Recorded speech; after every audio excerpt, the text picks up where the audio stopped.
Our next speaker is somebody who actually experienced a terrible tragedy in his life, losing his son, Jack, to suicide.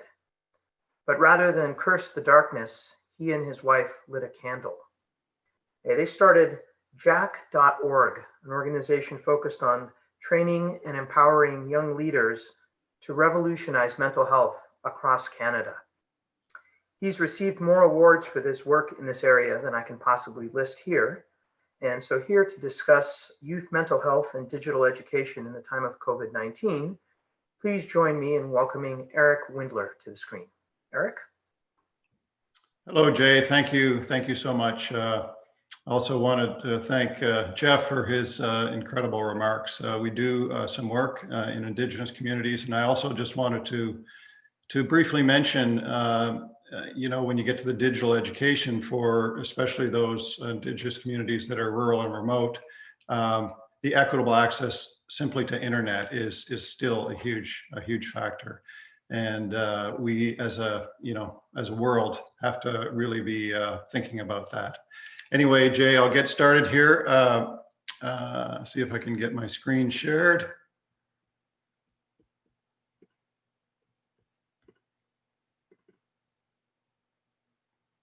And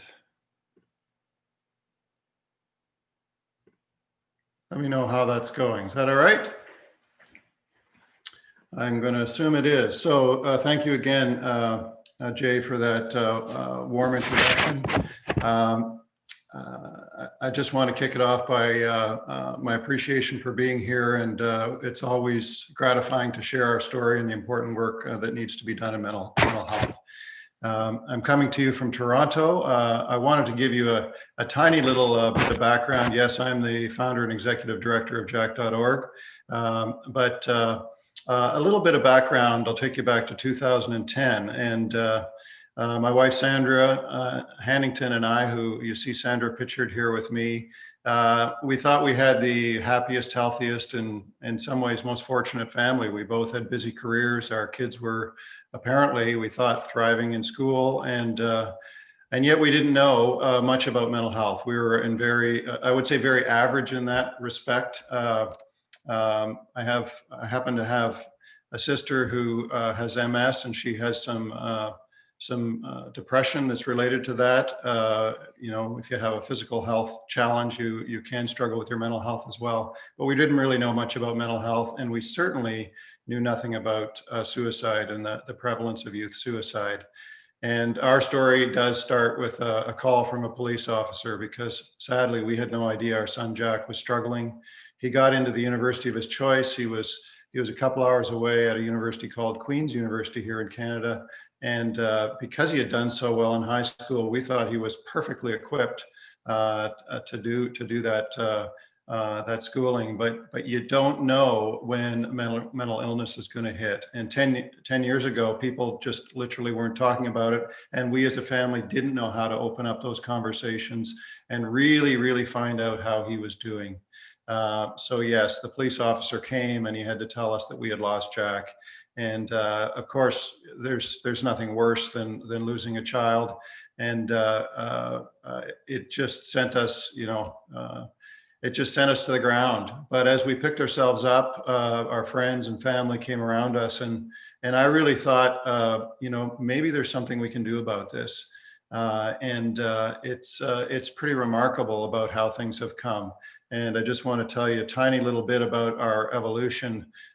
We actually started at a national charity here in Canada called Kids Help Phone, which is the national well-known youth crisis line for young people. It wasn't really big into, overtly mental health at the time, more like any type of upset that young people may have, but it's really transitioned to become a force in the youth mental health space with I think well over 100 professional counselors that support young people through various means. Anyway, we did a 2-year pilot project there under the branding The Jack Project, where we were really well guided, and we actually took the time to do a landscape scan and see where we could make a difference, see where there was a gap in the system. And what we determined there was a huge a gap in the sense that young people were being left out of this conversation about mental health, this most important health-related issue for young people, and a leading cause of death of young people, second leading cause of death actually in most countries being suicide.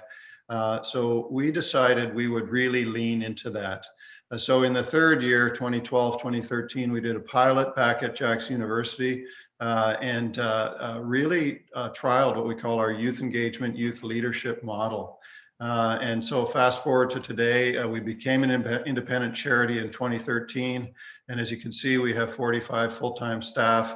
What's amazing is there's over 3,000 young people who actively volunteer in our programs. And the magic of our programs are that it's really a peer-to-peer education model that we use. So the scaling power of having all those young people reaching out to their peers is absolutely powerful, and it's something that we're trying to export around the world and partnering with other youth mental health organizations and sharing and learning from them. So we're very active all across the country, and I'll touch really briefly on our core programs. All of these came from learning and listening from young people. So they told us kind of in order, we'd like to learn how to speak about mental health in a safe and engaging way. So we developed something called our Jack Talks program. And now we have well over 150 youth speakers that, believe it or not, go through 50 or 60 hours of public speaking training. I often say to older people like me, did you get 50 or 60 hours of public speaking training when you were 18 or 19 years old? This allows them to very powerfully and safely, in an engaging way, share their stories, share their personal stories, but also educate their peers about mental health. We also heard from our youth that they wanted to do things all year long, and that's where our Jack Chapters program came about. And now there's approximately 250 Jack chapters around the country. Most of them are in high schools or post-secondary settings, but some are actually in community settings in the far north, for example. Anywhere young people gather, they're putting on initiatives to really spread the word about mental health, sort of destigmatize it, and really make young people more comfortable talking about it and connecting them to supports. And then our third program was such a natural. Young people who are passionate about mental health wanted to get together. So we've created a series of Jack Summits. We have a national Jack Summit each year, which brings together about 250 of our passionate young leaders together here in Toronto. We have 6 regional summits across the country, including one in the far north and all across the lower 10 provinces of Canada, including one that is Francophone and for Francophone speaking youth in Canada. And then we have local summits all over the country. So in a normal year, we'll have about 35 of these summits that bring together these young people, connect them, and really empower them to learn from one another and go back to their communities to make change. Together, this is what we call the Jack.org network. And it's these young people who are really working to make a difference in mental health with their peers in their communities and really across the country. So now shifting to the topic at hand, I really wanted to let you know, I have a little bit, a long sort of entrepreneurial career. Most of it was in the automotive sector, but had about 10 years in the software area before we lost Jack, and I kind of shifted my whole life in this direction. But one of the things that gave me some sense about is how to make digital content engaging, because frankly, if you put something up on the internet and it's not engaging to the audience, you might as well not bother. So we really wanted to, from the start, figure out how to make any content we had engaging to young people, relevant to young people, and really surface their voices in our content. And I've got a couple examples of that today. We were doing this long before COVID hit. It was part of our strategy. And actually in our on our 5-year strategic plan that was approved prior to COVID, there was even a further, what we called a lean into digital to do more work. But I just really want to underline, whether it's education or connecting young people to resources, This content has to be engaging, or else young people won't pay attention to it. It's absolutely critical. So I'm going to show a short video here right now that'll give you an example of how young people come up with content that is truly engaging and therefore gets the education piece across. Here's this short clip.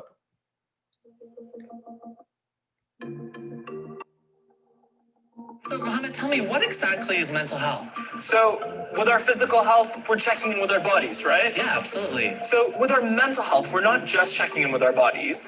We're also checking in with our thoughts, our feelings, and our behaviors. And that's an important way to think about it. When we hear mental health, we often think about specific mental illnesses like depression, schizophrenia, or bipolar disorder. Those are really just patterns of negative mental health symptoms. But mental health is about so much more than just mental illness. While some of us will be diagnosed with a mental illness in our lifetimes, all of us have mental health. An estimated 7.4 million Canadians will experience a mental health problem or illness this year. That means 1 in 5 of us. So chances are we will all experience a mental health challenge or struggle at some point in our lives. Based on our genetics, some of us are born more likely to struggle with our mental health if it runs in the family. Not to mention other biological factors such as substance abuse or brain injury. These can also have an impact on our mental health. Our environment can impact us as well. These are things that can happen in our homes and our schools. So say, for example, if someone's bullied in school or has a rough home life, this can also impact our mental health. Outside of that, think of the larger communities you're a part of. We can often see stigma and shame surrounding mental health in many different ways. When I was struggling with my mental health, stigma and shame made me feel weak. Additionally, as a man, society tells us that we can't talk about our mental health or talk about our feelings, and that also negatively impacted me. Lastly, we need to think about our society even more broadly. Let's consider the isms and the phobias. Someone who has had to deal with racism, transphobia, or homophobia their entire life may be more likely to struggle with their mental health than somebody else. On top of that, when these types of discrimination are reflected in how society cares for people, this can also cause folks to struggle with their mental health. For example, in some predominantly Indigenous rural areas, many families don't have access to healthcare services that are culturally appropriate or clean drinking water. On top of the discrimination that they face, these realities are huge factors in shaping the mental health of these communities. Of course, it's important to note that we are all different, and how these factors impact us will change. Exactly. Our mental health is not black or white. You're talking about the mental health spectrum. Mental health can range from a positive, optimal state to stressed, to struggling, to crisis where we need serious support. And this can change on a regular basis. Let's say I have an exam coming up. I might be really stressed, but as soon as that exam's done, I'm feeling a lot better. And similar to mental health, mental illness isn't black and white either. Illnesses can range too, specifically in their severity. It's important to recognize that when we consider them both together, someone can have a severe mental illness and optimal mental health as long as they're taking care of themselves. It also means we can have no diagnosable mental illness and still really struggle with our mental health. So my mental health is always going to be changing, and so is yours. But what's important is that we recognize what these changes look like so we can just take better care of ourselves. Absolutely, and that we continue having such important conversations like we did today. It's so important to keep talking to our friends, our family, and our loved ones about our mental health.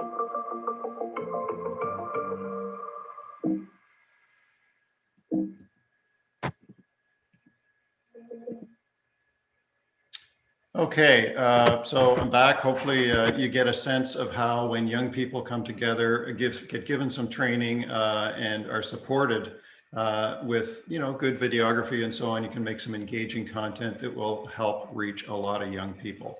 And that's a big part about how all of our digital content is designed. And that's what I would call on the education side. But I also want to talk a little bit about digital resources. Both from an education point of view, but also from connecting young people to resources. And this also came from listening to our youth network, because after we were up and running for a few years and our chapters were established, more and more our chapter leads would come to us and say, more and more young people are getting comfortable talking about their mental health. We need to know how to support them. We need to know how to be there for them. This launched a significant project for Jack.org. Our donors came to support it immediately when we told them our vision. We again started with a landscape scan to make sure we weren't kind of treading on any other resources out there. And again, we found a big gap, and that is really engaging content that was evidence-based, that really helped young people with a digital resource learn how to support one another. And we launched a resource in May of 2019 called Be There. It's reached well over 350,000 users at this point. It's getting further developed. It's now fully bilingual in French and English. We're trying to add a lot of additional content, for example, Indigenous content, LGBTQ type content, etc. But I want to give you this is a very short clip coming up that will give you a sense of how engaging it can be. And this is a bit of an overview clip. And the site itself, which is at bethere.org, actually has a ton of stories between two young people of how one was there to support the other. We don't have time to go through much of it, but I want to give you a little sense of it today with this video by Cheyenne. So as we're being there for someone, it's really important that we know our role. We're not this person's counselor or their psychiatrist or their teacher. We're just this person's friend or sibling or teammate, just someone who cares about this person. And as such, we should just be there to support this person throughout the conversation. But while we're doing this, we want to make sure that we're setting boundaries so that we're not having any negative impacts on the friendship and that we're not crossing any lines. We also want to make sure that we're aware of our biases so that they're not having any impacts on the conversation as well. You also want to make sure that throughout the conversation, wherever you can, you are mentioning other resources that this person can use just so that they can get any help that they need and so that you can just be there to support that person.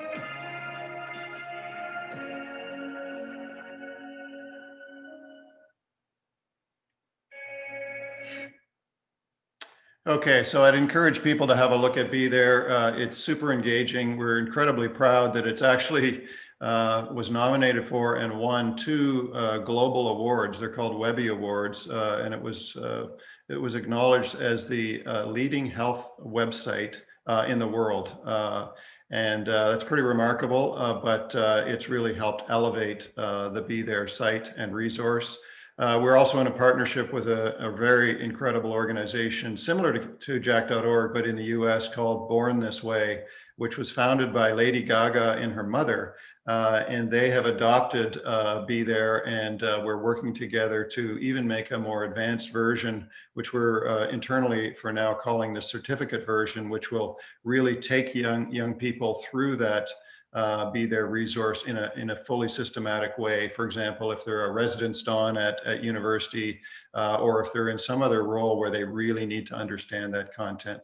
So moving on, I wanted to get close to wrapping up here and talk about how we've also pivoted all of our programs, which were largely in-person programs up till when COVID hit.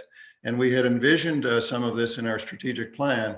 But COVID, if there's ever one blessing for COVID, it's actually sped up some reaction to that. So I mentioned our Jack Talks. We actually immediately filmed a virtual Jack Talk, a very professional talk that has now been edited into both a home version for young people to watch at their leisure, or a teacher edition. So teachers working in a remote schooling situation can actually take their classrooms through it in a kind of in an organized way. So that's the virtual Jack Talk. On the bottom left there, you'll see our remote Jack chapters. This one has proven a little trickier because most of our Jack chapter initiatives were kind of in-person gatherings of young people where they would, get talking about mental health, have something engaging going on. Maybe it was speaker-based or art or music-based or sports-based or food-based. Young people love food. So any way to get people together. This has proven more challenging in this digital time or this virtual COVID-related time. But our remote Jack chapters, our Jack chapters rather, are doing what we're calling remote work. So they've really leaned into digital themselves and really trying to find and promote resources in their communities virtually mainly through their social media accounts. Social media has a really bad rep on people's mental health, but I would like to balance that out, that there is also a lot of good content that can be shared. And then finally, I'd like to just mention, we've taken our Jack Summits virtual. This started with our national summit, which was scheduled to be last March. And you'll see a fun little GIF here. We actually, as I mentioned, bring 250 young people together. And we were able to, we delayed it slightly and had it during Mental Health Awareness Week in May. But these 250 people came together and young people came together, including international delegates. It was really an incredible event. You have to put a lot of planning into an event like that. And so instead of it being a 2-day, 8-hour-a-day event, we listened to our young people and they said, could you spread the content out a little bit? So we actually had the content 2 or 3 hours a day over 7 days. And that was much more accessible for young people. They were able to dial in. There was a lot of content that they could watch independently. We had an incredible app technology that helped connect people, which was truly, truly wonderful. So there are ways to do all this kind of programmatic work. The key is to make it engaging and listen to young people to make sure they care about how you're delivering it. Thank you, Eric. That was quite moving, and thank you for all the work you've done. We have a number of questions, but I think we're a little short on time. But I do want to ask one here. Someone asked, "What are the techniques used to identify the mental health level of young people, and how do we categorize those?" Okay, so I guess Jay would answer that by saying we're sort of a youth mental health education and advocacy organization. We're not 45 mental health professionals. Okay. What we do is we actually do a lot of, we have a very strong evaluation team. We've been really guided and have huge support from our board on the mental health evaluation side. So we're always measuring our interventions. And we measure them with feedback, survey feedback, pre-post feedback, et cetera. But we also compare that against what we call the general population to see how our interventions are happening. And we hear from young people about how they're doing and how our interventions are supporting them. I hope that helps a little. Okay. Well, thank you very much. That was terrific.